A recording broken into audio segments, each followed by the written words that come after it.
Ladies and gentlemen, today we are working on the Lexus IS220D 2006. We got exhaust problem, making noise, but in this case we already checked it.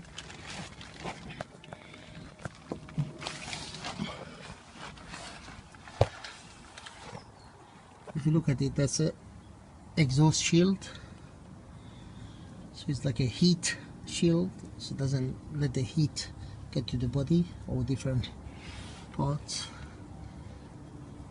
You can hear it.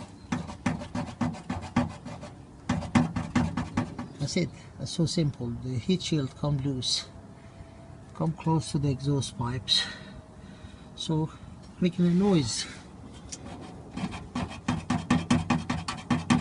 That's it. When you go to pothole over the bump and hump, you're making a noise. It's nothing to do with the gearbox, the exhaust.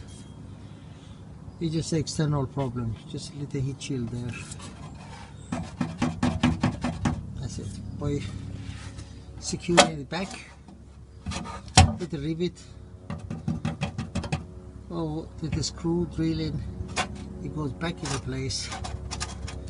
Noise stop. If you look at this side, you got the little nuts and bolts. It's secured. But the other side is sticking to the exhaust. So you just put a little bolt there, or just make a hole, secure it to the body, job done. So nothing to do with the exhaust system or anything else. You just check it yourself to avoid extra cost. Thanks for watching. Bye.